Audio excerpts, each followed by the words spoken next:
Subscribe to Mufti Akmal Mujahid online and press the bell icon for more videos. अस्सलामु अलैकुम व रहमतुल्लाहि व बरकातहू। बिस्मिल्लाहिर रहमानिर रहीम।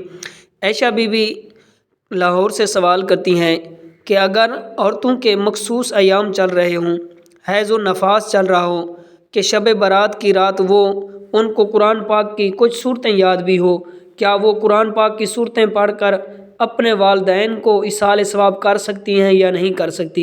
इस बारे में रहनुमाई फरमाएं। तो बहन ने बहुत ही अच्छा सवाल पूछा है।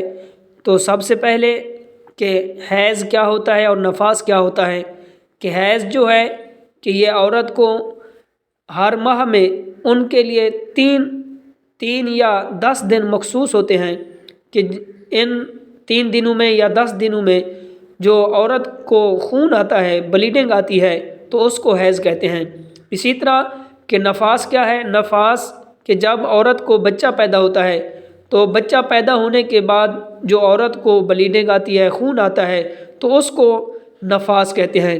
तो हैज़ और नफास की सूरत में कि जब औरत को हैज़ हो और नफास हो, तो उस सूरत में औरत के लिए कुछ काम है कि जो अल्लाह ताला ने मना फरमाया है कि वो इन हालत में वो काम नहीं कर सकती। कि उनमें से कि वो एक तो नमाज नहीं पढ़ सकती, और उन मखसूस दिनों में उनके लिए नमाज पढ़ना जायज़ नहीं है, और दूसरा कुरान मजीद की तिलावत करना उनके लिए जायज़ नहीं है, रोज़ा रखना भी उनके लिए जायज़ नहीं है, और कुरान पाक की आयात को भी छूना उनके लिए जायज़ नहीं है। इसी तरह मखसूस अयाम में औरत मस्जिद में भी नहीं जा सकती।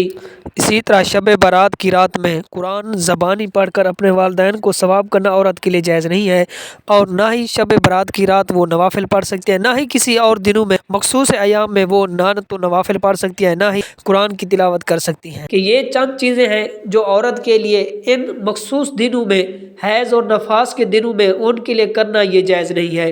हाँ, इनके अलावा वो ज़िक्र व अज़कार कर सकती हैं, तस्बीह पढ़ सकती है, दरूद शरीफ पढ़ सकती है, और कुरान पाक की आयत को नहीं छू सकती। कि अगरचे वो शब बारात की रात हो या आम रात हो, तो उसमें हैज़ और नफास की हालत में औरत के लिए कुरान मजीद पढ़ना, नमाज पढ़ना, रोज़ा रखना ये उनके लिए जायज़ नहीं है, और मस्जिद में जाना ये जायज़ नहीं है। तो उम्मीद करता हूँ कि ये मसला आपको समझ आ गया होगा। अल्लाह ताला अमल करने की तौफीक अता फरमाए। Subscribe to Mufti Akmal Mujahid Online and press the bell icon for more videos.